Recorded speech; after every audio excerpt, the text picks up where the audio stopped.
Welcome to the Church Resource, where we talk about the best resources for pastors, leaders, and lay people.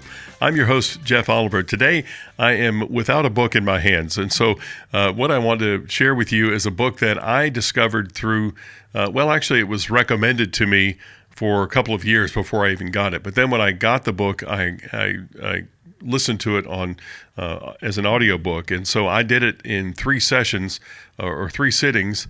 And I kind of binge listened to it, but it is called Necessary Endings by Dr. Henry Cloud, and you may recognize that name. He is a Christian psychologist, maybe you should say a Christian who is a psychologist. He often writes with John Townsend, and they wrote books that many people are familiar with. This one called Boundaries. So Henry Cloud takes this concept really and expands it. I think he's writing this book, Necessary Endings, for a kind of a mass market. There's not a lot of scripture in it. There are biblical principles, definitely. And so I always weight more heavily towards the books that have a lot of scripture in there, that are meaty in that way, that explain the scriptures and then can pull principles out of those. But what I think is so helpful about this book is it is so applicable to every relationship, every area of life that you have, and that's why it was recommended so highly to me. That's why I consumed it so fast, because I really think that it's a helpful understanding of how to deal with things that happen in your life. Now, the title there, Necessary Endings. So, what are some things that you need to think about, that you need to just shut down in your life? What are some things that you need to remove from your life? And he gives this illustration, Dr. Cloud does, in the beginning of the book, is that he mentions that we have, as we think about pruning a rose bush, that's the illustration he gives. So if you've ever done any planting, any kind of growing a plant of any kind, you understand this. So sometimes you have to prune, you have to cut away portions of that plant in order for the rest of the plant to thrive. So you might have a part of that plant, you might have one stem off over here, or even a budding flower that's really not doing well. It's not doing as well as it could. And so it is good, but it's not great. Or you may have something over here that is it's just not growing as vibrantly as the rest of the plant. So you can see that, maybe as you look at day-to-day progress, it's not getting better, it's getting worse. And so this part is dying over here.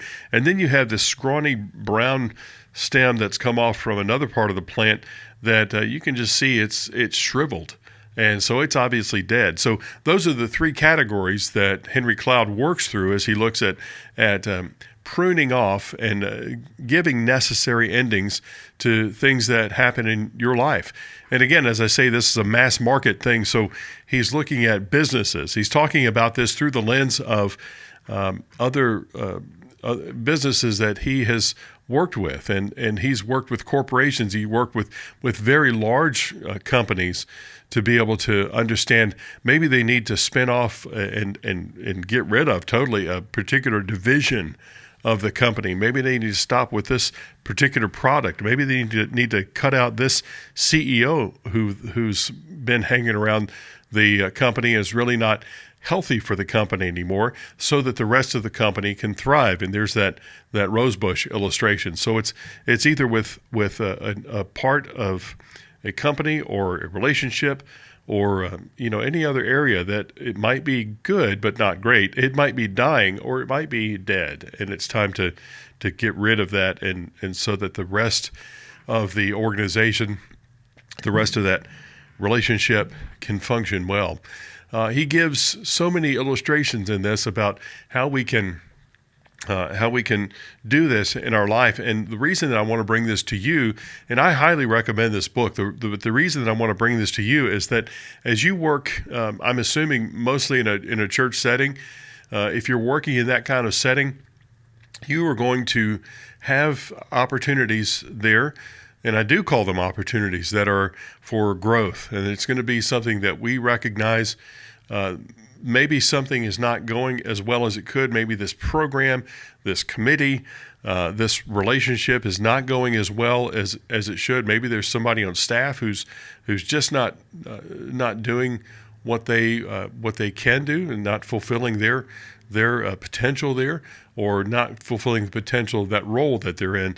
And so there are things that need to be pruned from our organization. Yes, even in a church, that needs to happen. So the more that we can understand that, and Cloud, I think, gives great examples and great justifications as to why some of these things have to happen, because it's for the greater good. It's so that we can actually have good things happen in this ministry, so that what energies are going into, what time is going into what we're doing, can be more effective, more efficient in the way that we run the church, the way that we run the companies, or the way that we have these relationships. Maybe it would be time for again, part of that company to go away. Maybe it would be time for you to leave that even abusive relationship, or maybe a relationship that's just not as fruitful to you. He's not recommending that people look at this in terms of married people who need to think about divorce. He never endorses that, so don't go that far. But maybe there are relationships that you have that just really need to be cut off. And so he gives, again, reasons why that might happen. He also gives, I think this is where the rubber meets the road, he gives some practical applications on how to do this. He shows illustrations through companies that he has coached and helped through situations like this, and he'll give their stories and give their successes. And even what is most helpful in this is he gives some ways to talk about these things and talk through these issues. Here are some ways that, in sales we used to call it load their lips. That here are some almost scripts that you can have to understand, okay, here's how we need to talk about this. Here's how we need to have this conversation. Here are the main things that we need to talk about. Here's some things that we can even leave that conversation so that it is not a bridge burning situation, but you can have a positive influence and impact on somebody who you might need to cut off, but you recognize that they do have some strengths, and here's how we bolster those, even maybe help them to transition into something else that would be more helpful for them and for the organization or the relationship that you're in, and they might even flourish better. And he's got some illustrations of that as well, of people who were taken out of one situation, maybe out of a company completely, and then started something on their own or joined another organization where they were so much better and so much happier and more successful in the ventures that they were doing, just because they were invited to leave. And I've had that happen in my life many times, where really that you end up better off than what you were if you would have stayed in that company or that situation. So again, I don't have a lot to say about this book except that it's great. I think that the person I mentioned who recommended the book to me reads it every year. It's something that would be so great for you to just have a reminder often, especially if you're looking into one of these situations and thinking, is this something that I need to do in the relationship that I'm in now, in the business, in the organization that I'm a part of? Is this something we need to think about, a necessary ending to that relationship? And so helpful to pick that up and to look at it often and see what it is that you might need to do. And maybe it's something as simple as cleaning the garage out. We have some things that we just need to get out of our lives so that the rest of our life can be better. That's a quick look at the book Necessary Endings by Dr. Henry Cloud. And again, recommend that, and you should take a look at that and get it as an audiobook. If you're listening to a podcast, chances are you might do audiobooks too. So it's just I think a great way to take in a book. And unfortunately, I don't get to highlight and underline the pages, but I think this is one of those books where you can do that and really get a lot of meat out of it. Well, this is one book from my shelves that has been helpful to me throughout my ministry, and I hope this gives you a bit of direction as you prayerfully consider which resources will best help you and the people you're ministering to. And thanks for listening to the Church Resource. Please make sure that you give us a review. And if you have any suggestions of resources that you would like us to look at, email us at thechurchresource@gmail.com. That's thechurchresource@gmail.com.